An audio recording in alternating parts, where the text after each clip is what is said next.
बिस्मिल्लाहिर्रहमानिर्रहीम, अस्सलाम वालेकुम। Welcome to stars academy LMS head office Johar town. Dear students, आज का टॉपिक बहुत इंटरेस्टिंग है और अगर मैं ये कहूँ कि ये मेरा मोस्ट फेवरेट टॉपिक है तो इसमें किसी किस्म के कोई झूठ शामिल नहीं होगा।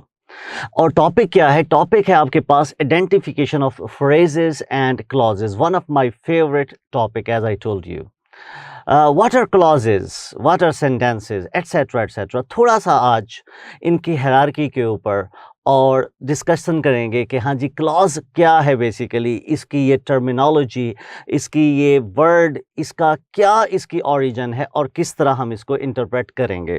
फर्स्ट ऑफ ऑल बेटा, अगर मैं बात करूँ लैंग्वेज की, तो लैंग्वेज स्टार्ट होती है कहाँ से? अगर मैं उसकी एक हायरार्की बनाऊँ तो डियर स्टूडेंट्स, इसकी हायरार्की बनेगी कि सबसे पहले होगा हमारे पास एक लेटर ABCD, एक लेटर और उसके साथ कोई एक वॉल वगैरह यूज करके हम बना देते हैं एक अदद सेलेबल। क्या? सेलेबल। अब इस सेलेबल से मिलके बनता है एक वर्ड। अब मुख्तलिफ वर्ड्स, दो तीन, अब मीनिंगफुल हैं कि मीनिंगलेस हैं, इसकी बेस पे डिफरेंस करेंगे। अगर वो ग्रुप ऑफ वर्ड बन गया, क्या एक बन गया, वो मीनिंगलेस ग्रुप ऑफ वर्ड बना, तो हम कहेंगे कि वो बनेगा क्या? वो बनेगी फ्रेज। और अगर ग्रुप ऑफ वर्ड्स आपने इकट्ठे किए और ग्रुप ऑफ वर्ड्स ऐसे इकट्ठे किए कि उनके अंदर अपने अपने कॉन्स्टिट्यूएंट्स अवेलेबल हैं, सब्जेक्ट उसमें मौजूद है, उसमें वर्ब भी मौजूद है, तो हम कहेंगे ऐसा ग्रुप ऑफ वर्ड कहलाएगा क्या? क्लॉज। क्या कहलाएगा? क्लॉज। अच्छा, अब क्लॉज आ गई। क्लॉज क्या है? इसमें अपना सब्जेक्ट है और अपना वर्ब है, लेकिन इसका मसला क्या है कि ये बेसिकली पार्ट ऑफ सेंटेंस कहलाती है। तो अब क्लॉजेस मिलके बनाएगी क्या? क्लॉजेस मिलके बनाएगी एक अदद सेंटेंस। सेंटेंस से क्या बनेगा? सेंटेंस से मिलने से बनेगा एक अदद पैराग्राफ, और पैराग्राफ से बनेगा क्या? जिसे हम कहते हैं, पैराग्राफ से बनेगा ऐसे। तो ऐसे क्या है? ऐसे ही हमारी लैंग्वेज है। अब letters, syllable, word, phrases, clause, sentence, paragraph and ऐसे, ये इसकी पूरी हायरार्की है। किसी भी लैंग्वेज की अगर हम डिस्कस कर रहे हों तो उसके अंदर मैक्सिमम जो चीज़ें हैं वो यही हो सकती हैं। डेफिनेटली जो क्लाइमेक्स ऑफ द लैंग्वेज है वो उसका ऐसे होता है, जिसमें आप पूरी कम्युनिकेशन कर रहे हैं, जिसमें आप पूरी बातें कर रहे हैं, एटसेट्रा एटसेट्रा एटसेट्रा। क्लियर होगी यहाँ तक बात? आज हमारा जो पॉइंट ऑफ डिस्कशन है, जिस पे हमने आज बात करनी है डियर स्टूडेंट्स, वो हमारे पास क्या है? वो है हमारे पास फ्रेजेस और क्लॉजेस।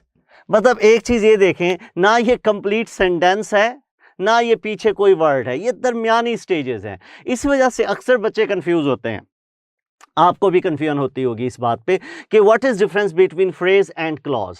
तो इसका आंसर क्या है? इसको कैसे डिफरेंशिएट करेंगे आज हम देखते हैं। इनकी जो हम कहते हैं कंपोजिशन या इनकी जो कंस्ट्रक्शन है वो मोर और लेस सेम रहती है। क्या मतलब? मैं कहूंगा group of word is called phrase और group of word is called a clause, लेकिन जो वर्ड्स आपने यूज किए हैं, उनकी जो फंक्शन है, उनके जो जिसे कहते हैं उनके जो रोल्स हैं किसी सेंटेंस के अंदर, वो डिफरेंशिएट करेंगे कि क्या ये फ्रेज है, क्या ये क्लॉज है। और दूसरा एंगल क्या होगा? दूसरा एंगल होगा कि क्या इसमें अपने मीनिंग्स कन्वे करने की सलाहियत है, या ये अगर सेंटेंस से सेपरेट करें तो ये हमारे पास क्या आएगी? ये हमारे पास मीनिंग खो तो नहीं देगी। तो यहां से हम अपनी बात का आगाज कर रहे हैं। सबसे पहले हम डिफाइन करने जाएंगे एक दो सेंटेंसेस की हेल्प से फ्रेज और क्लॉज का कॉन्सेप्ट। क्लियर बेटा?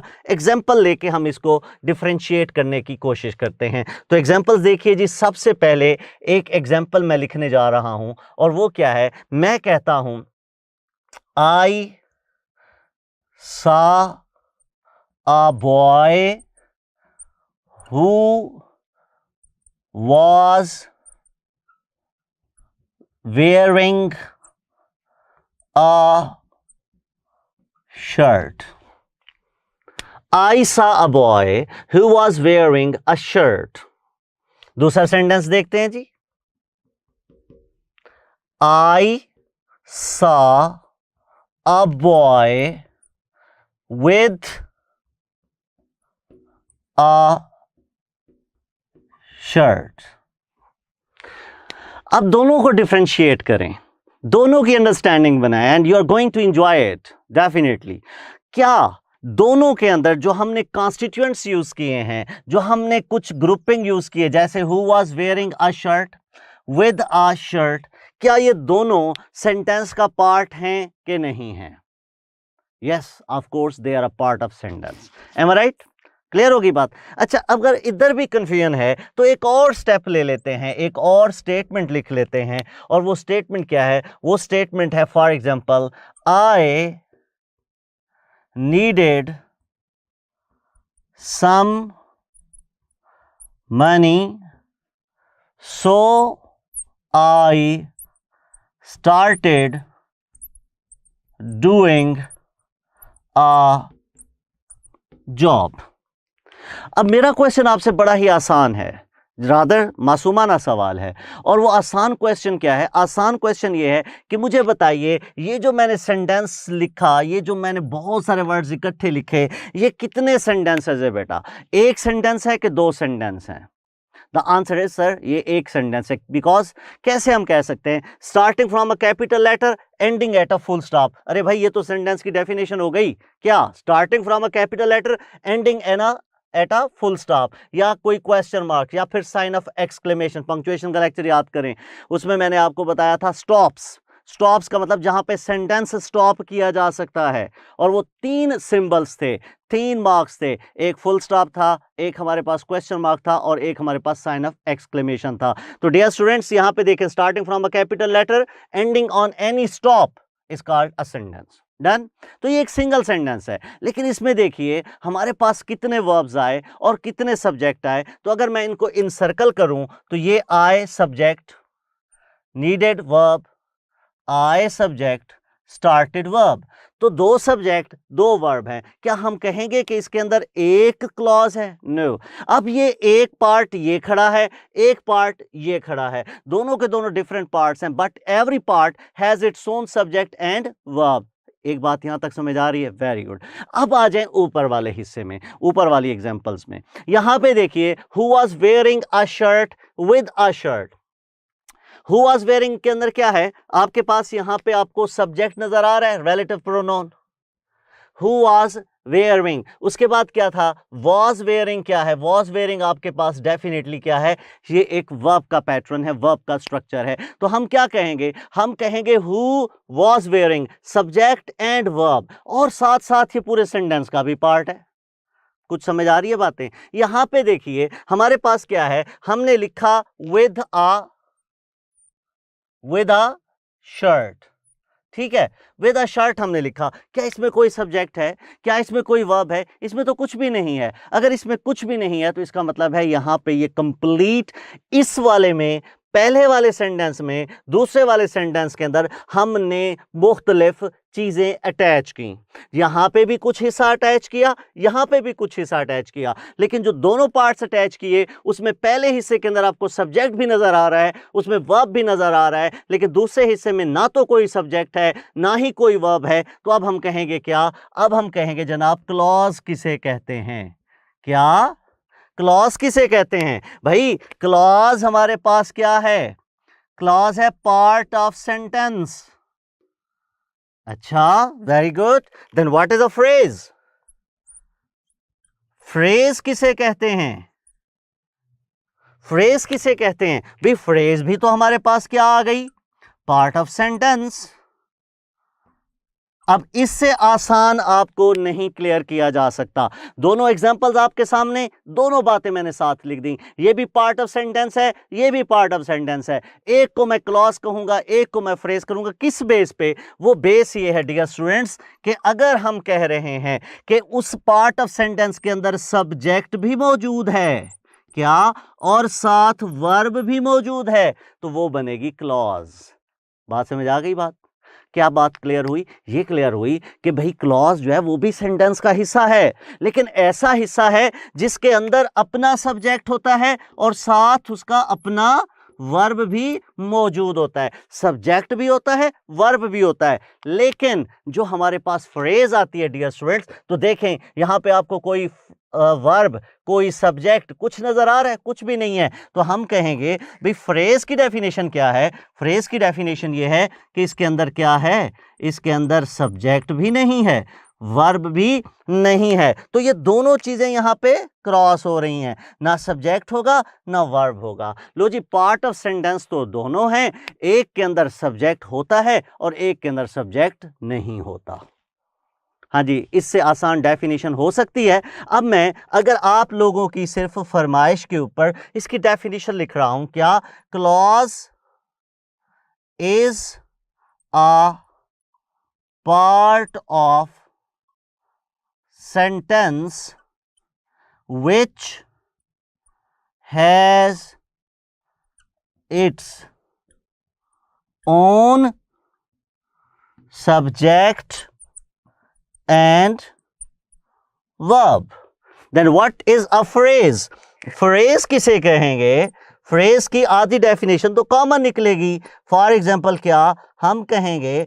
Phrase is a part of sentence which has no subject and verb. लो जी डियर स्टूडेंट्स, यहां तक एक आपकी डेफिनेशन और एक एस्पेक्ट क्लियर हो गया। अब एक और एंगल भी हमने देखना है, किसका? कि फ्रेज और क्लॉज को कैसे डिफरेंशिएट करेंगे। तो उसका एक मेथड आपको मैं अभी और बताता हूं। वो क्या है? वो आप डिफरेंशिएट करेंगे इस बेस पे कि क्लॉज क्या होगा। क्लॉज आप कहेंगे किसे? क्लॉज कहेंगे डियर स्टूडेंट्स आप मीनिंगफुल पार्ट ऑफ सेंटेंस। तो फ्रेज किसे कहेंगे? भाई फ्रेज कहेंगे हम किसको? फ्रेज कहेंगे हम ऐसे पार्ट को। फ्रेज किसे कहेंगे? फ्रेज कहेंगे किसे? Meaningless part of sentence. क्या? Meaningless part of sentence. भाई इसका क्या मतलब है? देखो भाई, मीनिंगलेस और मीनिंगफुल का मतलब ये है कि अगर हम इन पार्ट्स को सेंटेंस से सेपरेट कर लें तो फ्रेज कभी भी अपने मीनिंग्स नहीं देती, जबकि क्लॉज अपने मीनिंग्स दे जाती है। भाई इसके ऊपर भी थोड़ी सी बात कर लेते हैं। अब अगर आप कहते हो, क्या आप कहते हो जनाब विद अ शर्ट, आपने इसे सेपरेट लिखा, क्या इसको आपको कुछ समझ आई कि हम क्या बात कर रहे हैं? क्या इसके अंदर कोई वर्ब है? क्या इसके अंदर कोई एक्शन है? क्या इसके अंदर कोई स्टेट है? ऐसा कुछ भी नहीं है। तो हम कहेंगे इसको जब भी हम सेंटेंस से सेपरेट करेंगे ये अपने मीनिंग्स खो देगी, इसके कोई मीनिंग्स पोर्ट्रे नहीं होंगे, ये मीनिंगलेस हो जाएगी। अच्छा, इसके अगेंस्ट जो दूसरा एंगल है हमारा, वो दूसरा एंगल क्या है? दूसरा एंगल है कि जब हम क्लॉज को सेपरेट करते हैं, फॉर एग्जांपल अब हु की जगह पे बेसिकली तो क्या था? हु किसकी तरफ? रिलेटिव प्रोनाउन आपको पढ़ाया हुआ है। हु किसकी तरफ रेफर कर रहा है? अ बॉय की तरफ। ये तो आप लिखेंगे a boy was wearing a shirt. भाई ये तो अपने मीनिंग्स दे गया, इसमें सब्जेक्ट भी है, इसमें वर्ब भी है। तो फ्रेज और क्लॉज में जो बेसिक डिफरेंस है वो इसी बात का है कि पहले आप इसकी कंपोजिशन की बेस पे डिफरेंशिएट किया, यहां पे मैंने इनकी कंपोजिशन, इसके कॉन्स्टिट्यूएंट्स को डिफाइन किया, यहां पे इसके मीनिंग्स को डिफाइन किया कि जब हम इसे मेन स्ट्रक्चर से, मेन सेंटेंस से सेपरेट करते हैं तो फ्रेज अपने मीनिंग्स खो देती है, जबकि क्लॉज जो है वो अपने मीनिंग्स को मेंटेन करती है। तो ये अब आपके पास हो गई बेसिक डिफरेंस कि what is difference between phrase and clause. Okay, let's start now talking about clauses. अब इनको सेपरेटली डिस्कस करते हैं। आपको मैंने ये बता दिया कि क्लॉज और फ्रेज में क्या डिफरेंस होता है और हम इसको किस तरह डिफरेंशिएट कर सकते हैं, किस तरह इसे आइडेंटिफाई कर सकते हैं। अब हम चलते हैं क्लॉजेज में। अब क्लॉजेज की ब्रॉडर कैटेगरी है, क्योंकि इसमें हम देखेंगे कि क्या क्या इसके एंगल्स हो सकते हैं। फर्स्ट ऑफ ऑल, अगर मैं बात करूं क्लॉजेज की कैटेगरीज की, तो क्लॉजेस बेसिकली दो हिस्सों में डिवाइड होती हैं, दो टाइप्स की आती हैं। एक को हम कहते हैं क्या? Dependent, and the second one is called independent. अब आपके माइंड में ये क्वेश्चन आ रहा होगा कि हमें ये क्वेश्चन या ये वाला टॉपिक किस तरह पूछा जा सकता है, तो डेफिनेटली वो आपको एमसीक्यूज के फॉर्मेट पे आपसे ये क्वेश्चन करेगा कि वो बता देगा, आपको एक सेंटेंस लिख कर दे देगा और पूछेगा कि बताएं ये कौन सी क्लॉज है, राइट। तो आपको बेसिकली यहाँ पे मैंने तमाम टर्मिनोलॉजीज और उनको आइडेंटिफाई करने का मेथड मैंने आपको यहाँ पे क्लियर करवाना है। अब देखिए, सबसे पहले मैंने लिखा कि हमारे पास क्लॉजेस दो पार्ट्स की होती है, दो टाइप्स की होती है। एक हमारे पास डिपेंडेंट और दूसरी हमारे पास क्या है, इंडिपेंडेंट क्लॉज। भाई डिपेंडेंट क्लॉज किसे कहते हैं? डिपेंडेंट क्लॉज, अब ज़्यादा दूर जाने की ज़रूरत नहीं है, अपने आप को परेशान करने की भी ज़रूरत नहीं है। अब सिंपल देखें, द वर्ड डिपेंडेंट, डिपेंडेंट के क्या मीनिंग है? डिपेंडेंट के मीनिंग होते हैं कि जब एक चीज़ किसी दूसरी चीज़ के ऊपर डिपेंड कर रही हो, मतलब खुद से कुछ ना हो, आगे कुछ बात हो, आगे किसी पे रिलाय कर रही हो, आगे कोई स्टेटमेंट पास करनी हो, कोई बात नामुकम्मल हो, तो हम कहेंगे ये सारी चीज़ें क्या हैं? ये बेसिकली डेफिनेशन आ रही है किसके? डिपेंडेंट होने की। आप कहते हैं फलां पर्सन पे डिपेंडेंट है, मतलब क्या? कि वो रिलाय करता है। अब क्या मतलब होता है? सेंटेंसेस में रिलायंस कहाँ से निकल आया? सेंटेंस के अंदर डिपेंडेंसी क्या आती है? तो देखिए, मैं एक यहाँ पे एक छोटा सा एक कुछ वर्ड्स लिखता हूँ, आप मुझे बताएं कि क्या ये हमारी सेंस कंप्लीट करते हैं। फॉर एग्जांपल मैं कहता हूँ when he was young, when he was young, क्या मैं पंक्चुएशन के अकॉर्डिंगली यहाँ पे स्टॉप्स पुट कर सकता हूँ? क्या यहाँ पे मैं कोई फुल स्टॉप, कोई साइन ऑफ एक्सक्लेमेशन या कोई साइन ऑफ इंटरोगेशन यूज कर सकता हूँ? ऑफ कोर्स नॉट, मैं नहीं कर सकता। क्यों? मेरा जिसे कहते हैं मेरे मीनिंग्स कंप्लीट नहीं है, मैं 100% बात को मुकम्मल नहीं कर पा रहा। व्हेन ही वॉज यंग, तो क्या हुआ? आगे मुझे कुछ बताना है। इसका मतलब क्या है? This whole part having these words within it, इतने ज्यादा वर्ड्स हैं, 1 2 3 4 words are there, but still it has need for something else to complete its meaning. Am I right? इसे अब भी जरूरत है कुछ और वर्ड्स की, कुछ और सेक्शंस की, कुछ और सेगमेंट्स की, ताकि अपने मीनिंग्स को कंप्लीट कर सके। तो हम क्या कहेंगे? हम कहेंगे अगर ये सिचुएशन जनरेट हो रही है तो इसका मतलब क्या हुआ? इसका मतलब ये हुआ कि ये जो है ये इंडिपेंडेंट नहीं है। क्या ये इंडिपेंडेंट नहीं है? तो फिर क्या है? ये डिपेंडेंट है। अब यहां तक आपको बात समझ आ गई कि डिपेंडेंसी किसे कहते हैं। इसका कंपैरिजन आप करें एक और एग्जांपल के साथ, और वो एग्जांपल क्या है? वो एग्जांपल आप देखिए, मैं कहता हूं he was young, he was young, वो जवान था, ही वॉज यंग। अब यहां पे देखिए, क्या आपके मीनिंग कंप्लीट हुए? क्या अब आप स्टॉप्स लगा सकते हो? जी हाँ, आप लगा सकते हैं। तो हम क्या कहेंगे? भाई ये भी ग्रुप ऑफ वर्ड है, ये भी ग्रुप ऑफ वर्ड है, लेकिन एक ग्रुप ऐसा है जिसको आगे मजीद कुछ चाहिए। तो हम कहेंगे क्या? ये बेसिकली डिपेंडेंट है। क्या है जी? ये डिपेंडेंट है। तो ये ही वॉज यंग क्या है? ये सेल्फ सफिशिएंट है, इसको किसी और चीज की जरूरत नहीं है।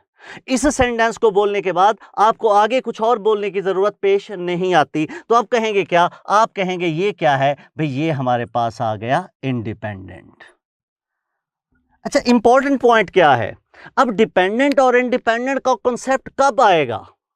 देखिए, पहली बात यह है कि भाई हम डिपेंडेंट या इंडिपेंडेंट, अब ये बात गौर से सुननी है आपने और समझना है। कैसे? मैं कह रहा हूं डिपेंडेंट और इंडिपेंडेंट का कॉन्सेप्ट तब इवॉल्व होता है जब आप बेसिकली क्लॉजेस की डिस्कशन कर रहे हैं। क्या कर रहे हैं? क्लॉजेस की डिस्कशन कर रहे हैं। Very good. अच्छा, अब क्लॉजेस की डिस्कशन कब इवॉल्व होती है? जब सेंटेंस के अंदर मुख्तलिफ पार्ट्स होते हैं, मतलब सेंटेंस के अंदर एक ऐसी चीज मौजूद है जिसका अपना सब्जेक्ट है, अपना वर्ब है, वो क्लॉज बनेगी। अब जैसे ही हमें पता चला कि ये क्लॉज बन गई, अब हम सोचेंगे कि ये देखना चाहिए कि ये डिपेंडेंट क्लॉज है या ये इंडिपेंडेंट क्लॉज है, ये किस तरह की क्लॉज है। क्लियर होगी बेटा बात? तो हम कहेंगे अगर ऐसी क्लॉज आ गई, अब ये मैं आपको पहली आइडेंटिफिकेशन का मेथड बता रहा हूं। पहला मेथड, पहला शॉर्टकट, पहला टोटका।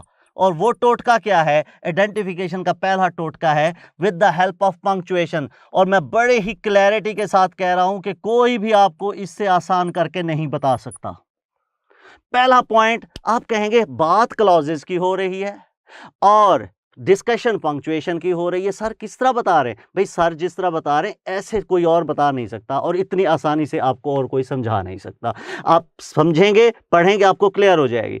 अब आप जितने भी बच्चे बैठे हैं, आप इस बात को सुन लें। मैं कहता हूं आपके पास दो सेंटेंसेस हैं, दो चीजें हैं। दोबारा लिख रहा हूं, मैं कहता हूं सेंटेंस आता है या एक कुछ वर्ड्स आते हैं, if you work hard, if you work hard, comma, you will pass।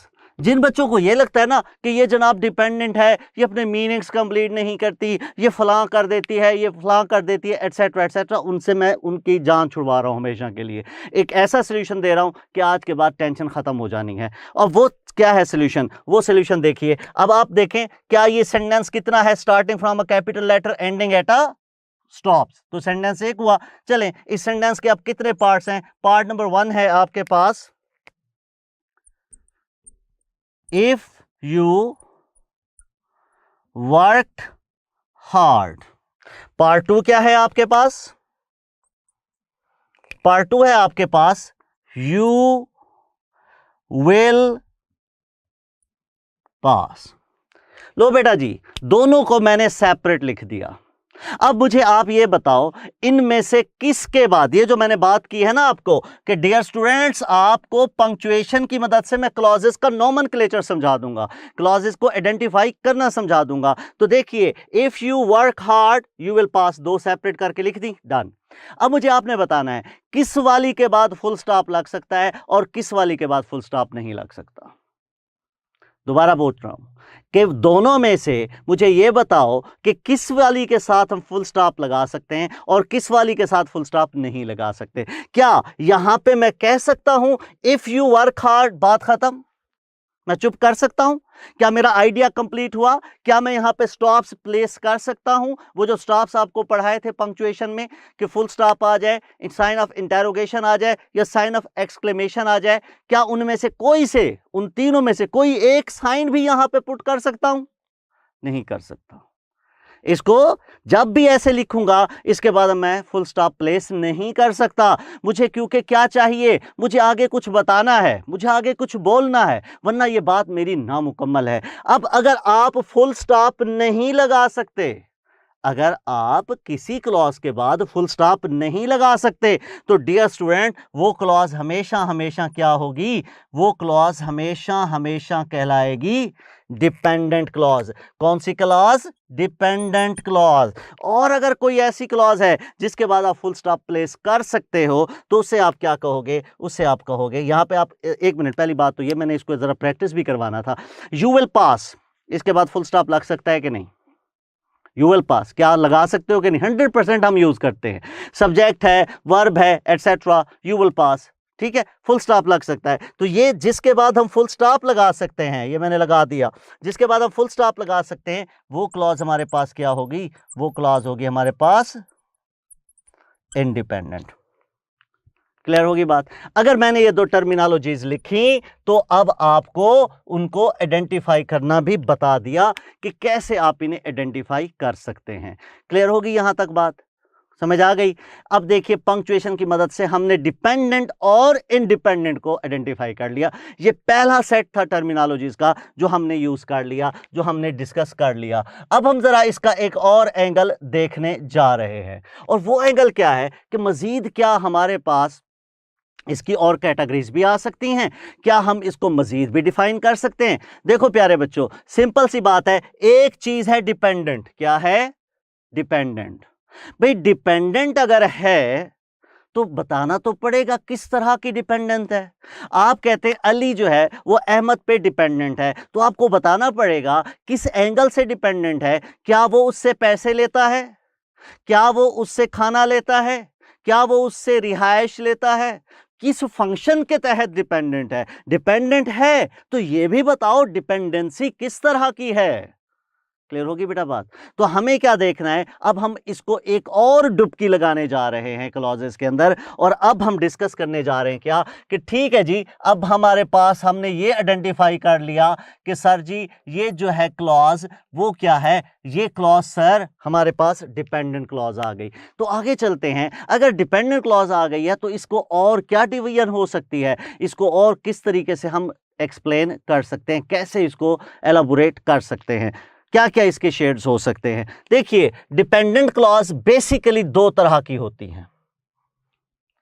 अब एक मॉडिफायर क्लॉज है, मतलब उनका काम होता है मॉडिफिकेशन करना, कभी वो वक्त बता देंगी, कभी वो मैनर बता देंगी, कभी वो किसी बंदे को आइडेंटिफाई करने में हमारी हेल्प कर देंगी, कभी वो हमें बताएंगी कि ये काम कहाँ पे हुआ, प्लेस बता सकती हैं, टाइम बता सकती हैं, मैनर बता सकती हैं, या कोई नाउन कोई है उसको आइडेंटिफाई करवा सकती हैं। तो एक तो हो गई मॉडिफायर्स। अगर मैं मॉडिफायर्स की बात करूं तो मॉडिफायर्स में मेरे पास दो कैटेगरीज आएंगी।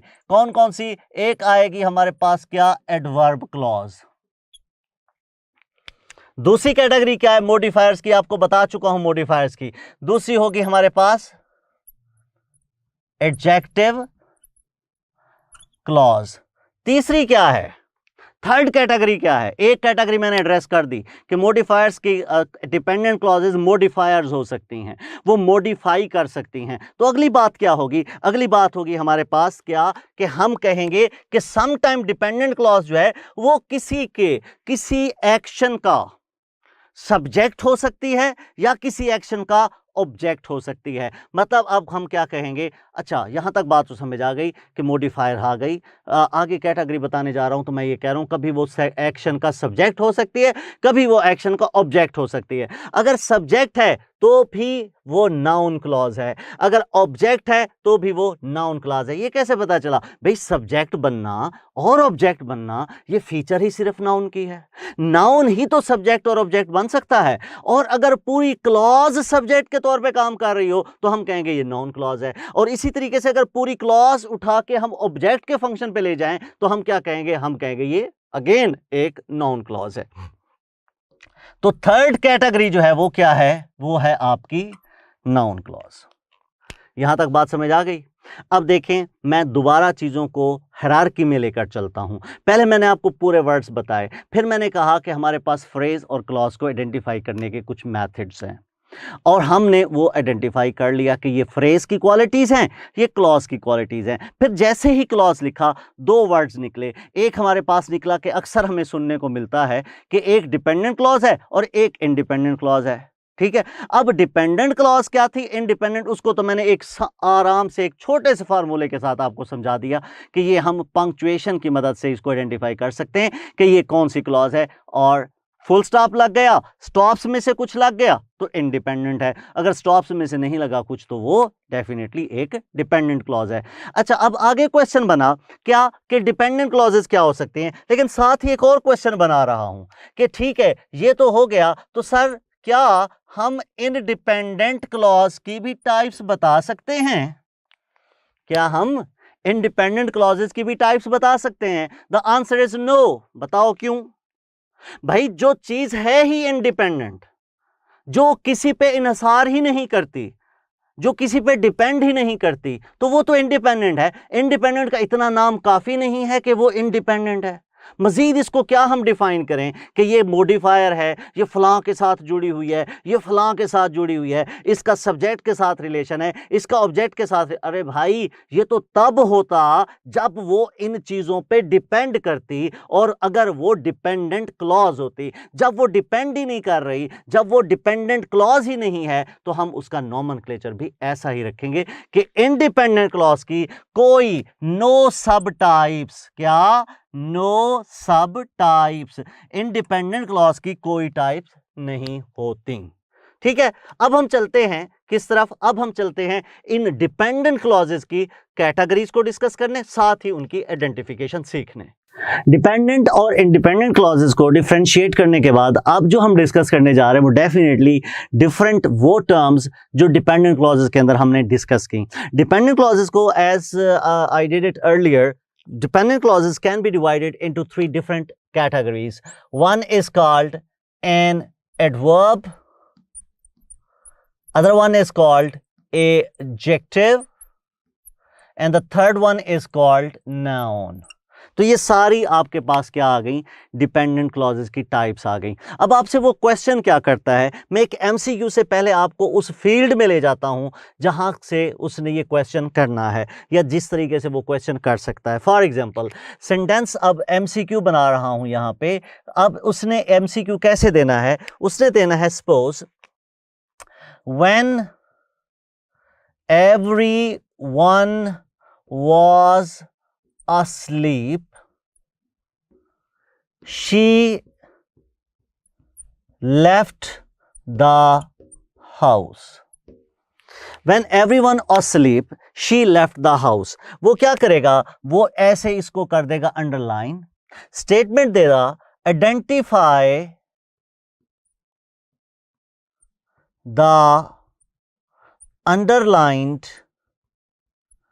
clause, and the options will be something like this. For example, noun clause, beta, आप कह सकते हैं beta, that is adjective clause, and Charlie, adverb clause, delta, independent clause. ये आपको एमसीक्यू दिया जाएगा। अब when everyone was asleep, identify the underline clause. अब देखेंगे हम कि ये कौन सी क्लॉज है, तो ये चार ऑप्शंस आएंगे इसमें, नाउन क्लॉज है, एडजेक्टिव क्लॉज है, एडवर्ब क्लॉज है कि इंडिपेंडेंट क्लॉज है। डेफिनेटली अगर हम देखें तो सबसे पहले व्हेन एवरीवन वाज asleep, जो मैं आपको टर्मिनोलॉजीज पढ़ा चुका हूं पहले, जरा उसका आंसर करेंगे। व्हेन एवरीवन वाज asleep, क्या इसके बाद फुल स्टॉप लगा सकता हूं? नहीं लगा सकता, लिहाजा ये क्रॉस हो गया। इसके बाद देखिए व्हेन एवरीवन वाज asleep, क्या ये क्लॉज किसी वर्ब का सब्जेक्ट है? क्या ये क्लॉज किसी वर्ब का ऑब्जेक्ट है? अगर ना सब्जेक्ट है ना ऑब्जेक्ट है तो इसका मतलब डायरेक्ट यही हुआ कि ये नॉन क्लॉज भी नहीं है। अब अगला पॉइंट कि व्हेन एवरीवन वाज asleep, क्या ये किसी नाउन को डिफाइन कर रही है? क्या इसका रिलेशन किसी नाउन के साथ है? अगर इसका रिलेशन किसी नाउन के साथ नहीं है तो क्या ये एडजेक्टिव हो सकती है? क्योंकि एडजेक्टिव की तो डेफिनेशन ये है, अ वर्ड और group of word which has some relation with a noun, या जिसे हम कहते हैं which are used to modify a noun are called what, are called adjective. तो ये भी यहां पे रॉन्ग होगा, ये भी यहां पे इनकरेक्ट होगा। The only option we are left is adverb clause. अब आप इसको कैसे का मतलब, एक तो मैंने कहा क्या किया, मैंने आपको बाकी ऑप्शंस ड्रॉप करवा दिए। अब दूसरा मेथड है कि डायरेक्ट आपने आइडेंटिफाई करना है, तो आप कैसे कर सकते हैं? व्हेन एवरीवन वाज asleep, भाई ये सारी स्टेटमेंट किसका आंसर दे रही है? मैं देखें इसी सेंटेंस को क्या मैं यूं नहीं लिख सकता क्या कि मैं लिख सकता हूं, सपोज मैं कहता हूं she left the house yesterday. She left the house yesterday. अब ये yesterday क्या है? इसी yesterday की जगह पे मैं ये कह सकता हूं ना, she left the house when everyone was asleep. इसका मतलब क्या है कि अगर yesterday हमारे पास टाइम बता रहा है, क्या बता रहा है? टाइम बता रहा है, तो फिर ये वाली क्लॉज भी क्या बता रही थी? ये वाली क्लॉज भी तो इसका टाइम ही बता रही थी। अगर इसका टाइम बता रही थी, किसका टाइम बता रही थी? भाई टाइम बता रही थी कि उसने घर कब छोड़ा, उसका टाइम बता रही है। तो वर्ब का टाइम बता रही है, या दूसरे लफ्जों में हम ये कह सकते हैं कि ये वर्ब के बारे में कुछ बता रही है। तो अगर कोई एक वर्ड या ग्रुप ऑफ वर्ड जिसका रिलेशन वर्ब के साथ होगा तो डियर स्टूडेंट्स उसे हम क्या कहेंगे? अरे भाई ये तो एडवर्ब की डेफिनेशन है। किसकी डेफिनेशन है? एडवर्ब की। तो हम कहेंगे क्या कि ये अब हमारे पास क्या हुई? Adverb clause. डन, यहां तक बात समझ आ गई। अब आ जाएं कि हम एडवर्ब क्लॉजेस को मजीद किस तरीके से आइडेंटिफाई कर सकते हैं। एडवर्ब क्लॉजेस को कैसे आइडेंटिफाई कर सकते हैं? वो तमाम क्लॉजेस जो आपके क्वेश्चंस का आंसर करें। कौन कौन? वाई का आंसर करें, व्हेन का आंसर करें, हाउ का आंसर करें, वेयर का आंसर करें। अब ये बात एक चीज बार बार मैं बता रहा हूं बेटा, हम क्लॉजेस की डिस्कशन कर रहे हैं। किसकी कर रहे हैं?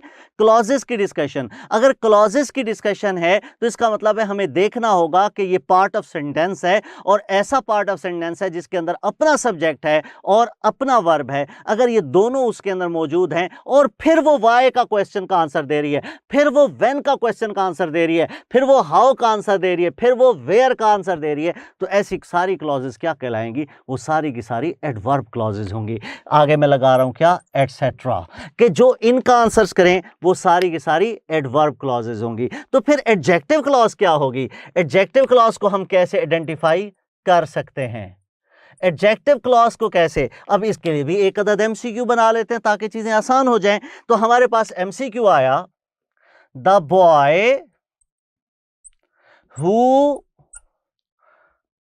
stole my purse was arrested by the police, and the four options are, clause को पहले आइडेंटिफाई कर देता हूं कि कौन सी, अंडरलाइन कर देता हूं। Who stole my purse, ये अंडरलाइन हो गया, and the options are alpha, beta, Charlie and delta. और ऑप्शंस इसमें मैं लिखने जा रहा हूं बेटा, नाउन, एडवर्ब, इंडिपेंडेंट,